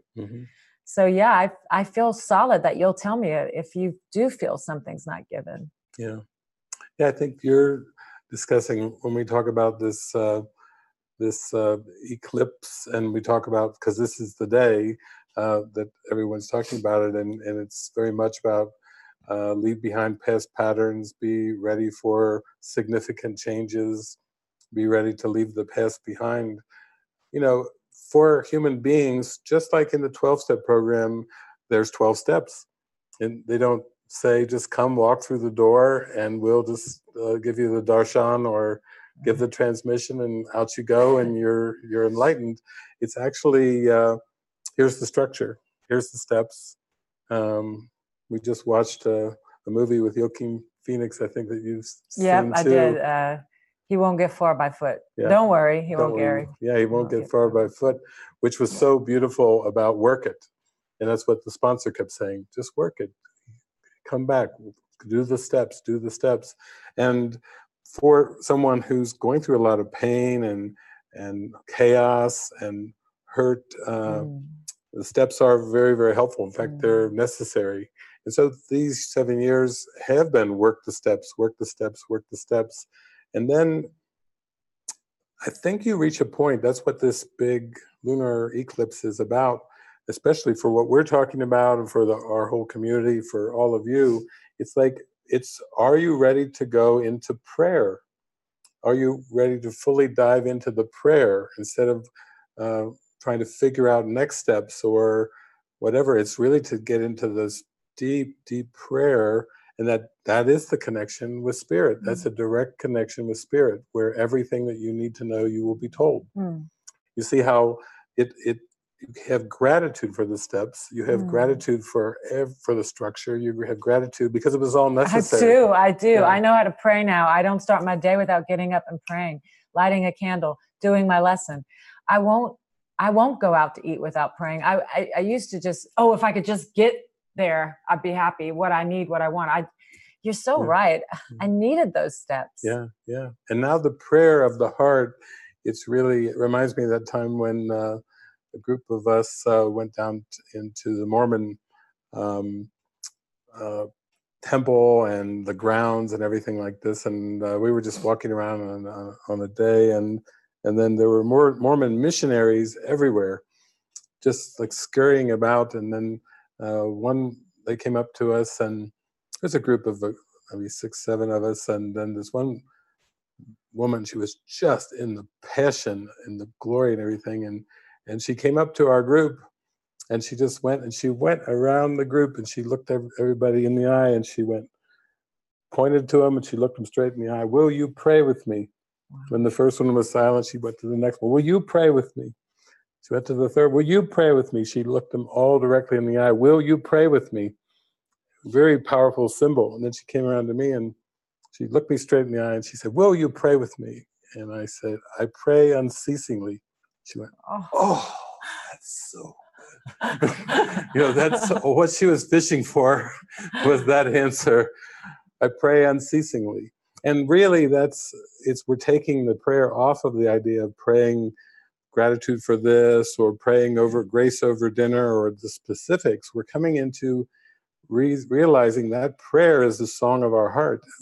It's the desire of our heart. It's life itself, that prayer. And I think that that's part of what this big shift is for you now. It's reliance on prayer. And to do that, really, you do start to take all the formulas, all the things that worked well, all those things that structure that you were grateful for, and you just kind of tidy them all up, and then okay, there you go. It's gone now, and I'm going to give my mind over to what's new, what's given, what's the prayer of the heart in this moment. And actually, it's kind of nice to, everything's given. It's like you've been partnered up.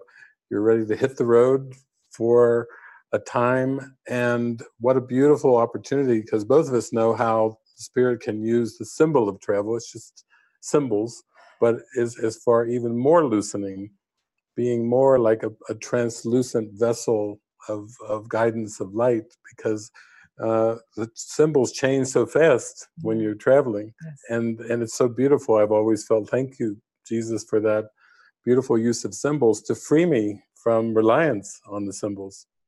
And ultimately, we have to remember that salvation ultimately is, I do not know the thing I am, where I'm going, what I'm doing, how to look upon myself or the world.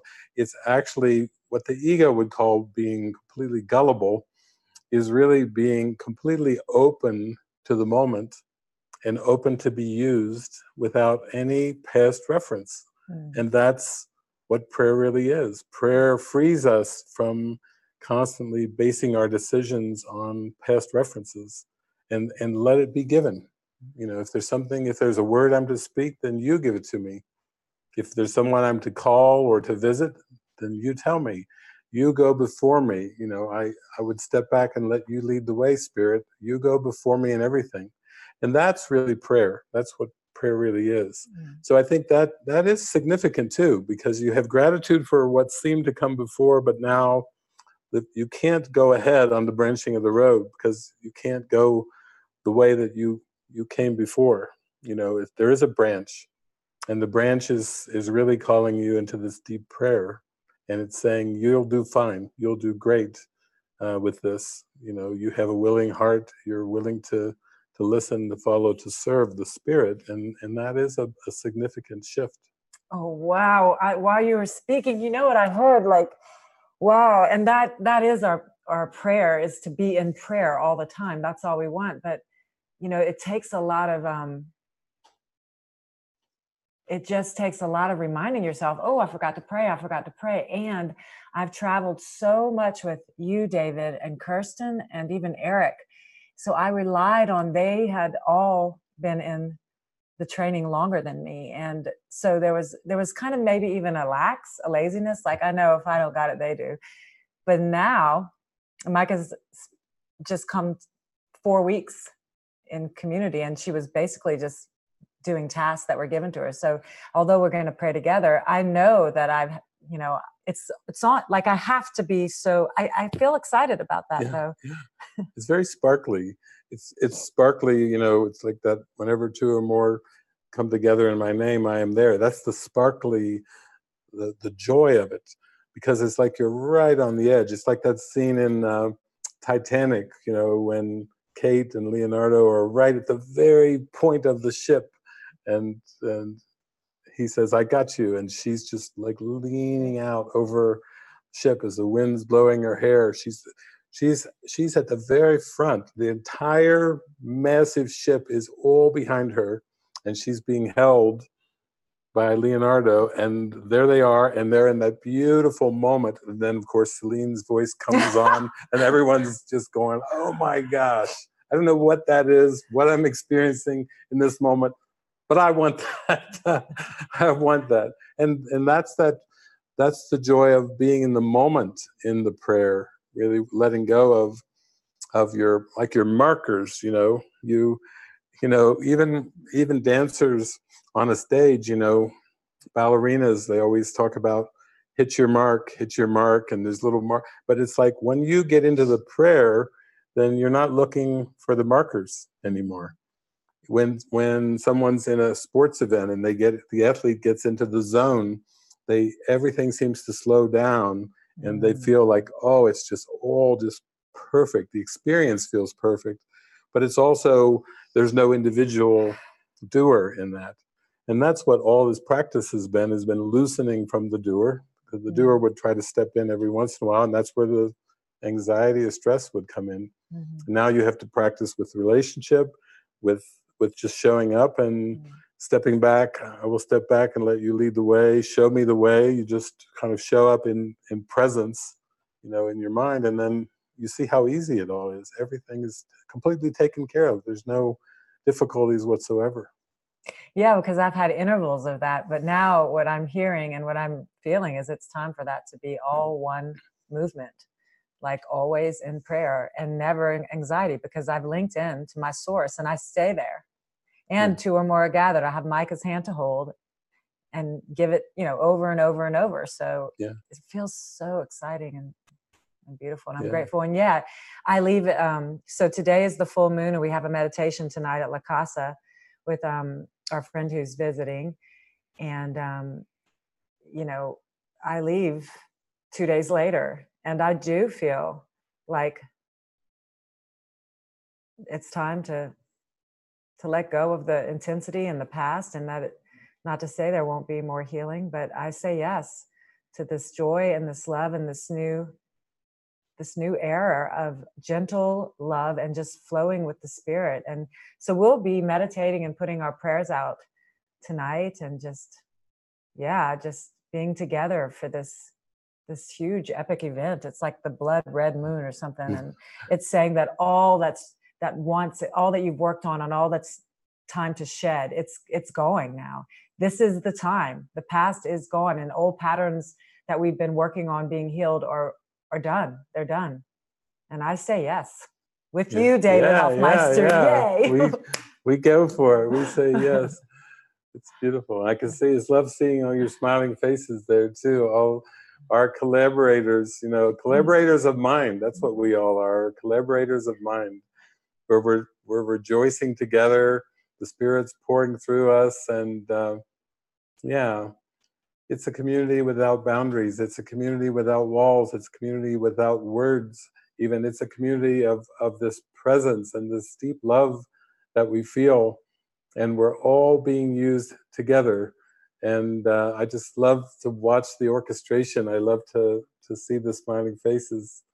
I love being here in the studio. Even I was on the first show and then on your show, and in the middle I was just sitting here while Ken and Andrew were talking, and watching the faces just light up, the smiles coming across people's faces.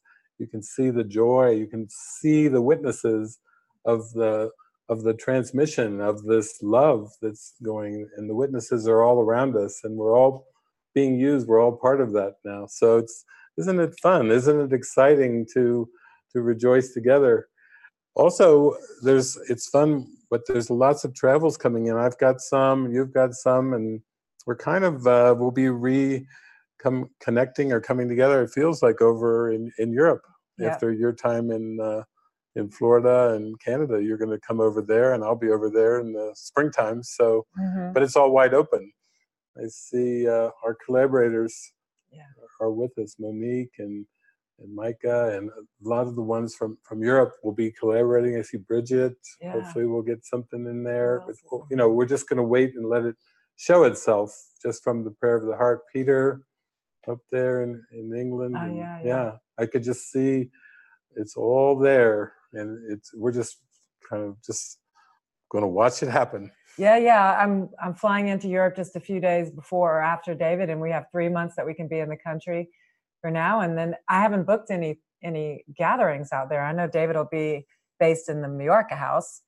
Yeah, that's the way it's planned right now. Yeah. And then I'll be based at Micah's apartment in Holland, but they'll be touring. I don't know what you'll be just popping your smiling face. Yeah, I'll just see what's happening there. He'll just flow where he flows, and yeah, I plan on touring that time that I'm out there as well with Micah. So yeah, it feels very spontaneous. Florida is filling up quite quickly. So and then off to Canada, off to Portugal, and then based in Holland for 3 months.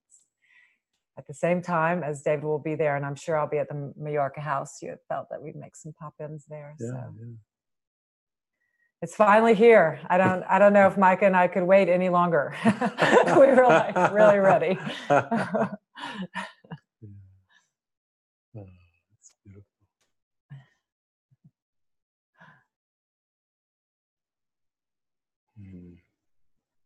Oh, I'm just so grateful for you coming on the show, David. I really wanted to talk about, like, is it okay to be happy? Really, is it okay to be in the joy? That's what I wanted to say. But I knew I was full of shit. Of course it's okay. Are you going to make the decision that you're ready to be in joy? Because so as I was trying to plan to ask David this question about how do you be in the joy, I answered it. So I just bring him on so that you guys can be in the joy with him. Oh, beautiful. Yeah. We love you so much. Oh my God, so much. Thank you guys for being with me all this, I don't know, maybe 8 episodes. It's been so healing for me. I'm so grateful. Yeah. Jessica and Rudy, yeah. Luz. Tamara. Tamara, yeah. Wow. Oh my gosh. Sweetness. It's all forgiven. I just love this. Oh. There's Patrick. He said he's going to come.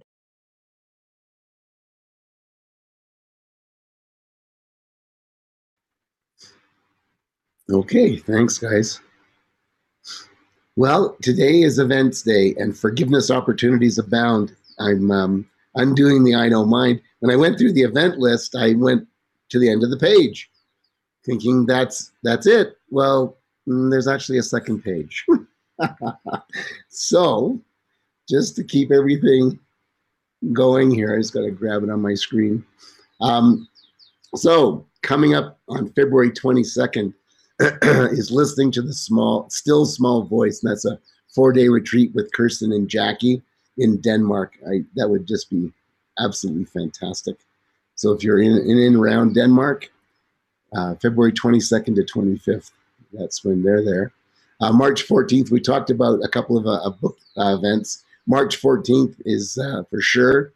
David will be at a Barnes & Noble in Emeryville, Florida. That's near Oakland.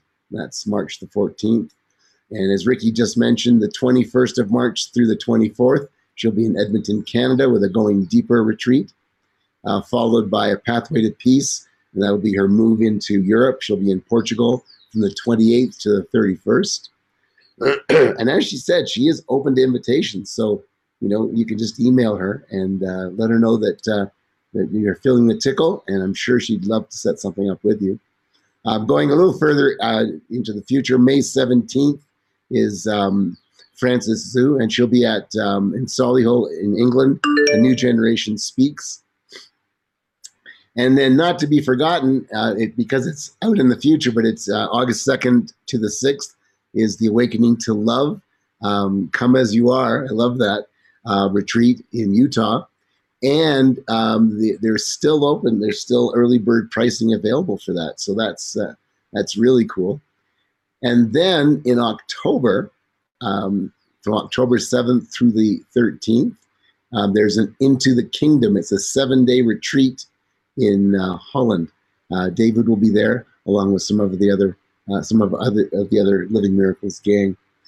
And today, I mean, it's fantastic. It's this full blood moon, which I didn't know a whole lot about, but it was brought up, so I did a little looking. And Jackie Simpson actually posted a beautiful little piece on Facebook. And it just so happens, we can't plan these things. This is all spirit handled. This is the final day of the Sounds of Silence retreat at the monastery, and it's going to end perfectly with the total solar eclipse. And what Jackie had said about that is that the polar eclipse can portend, that's an interesting word, spiritual breakthroughs, personal revolutions, and uprisings of the heart. And this part I love. Outdated belief systems that no longer serve our highest potential are up for reprogramming. I'm all in for that.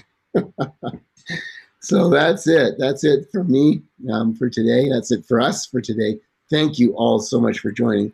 As I've said many, many times, this doesn't happen without you and your support. So thank you for being here. And we'll see you. One thing I forgot to mention. In place of Humboldt coming up next week will be Modern Mystics. Now, Modern Mystics will be on at the regular time tomorrow. But next Sunday, instead of Humboldt, Modern Mystics will move into that time slot. So lots of things happening. And again, when it comes to SpiriTV, Spiri.ai is your source for all that information. So there we go. Okay, beautiful. Thank you, guys. Lots of love. Bye for now.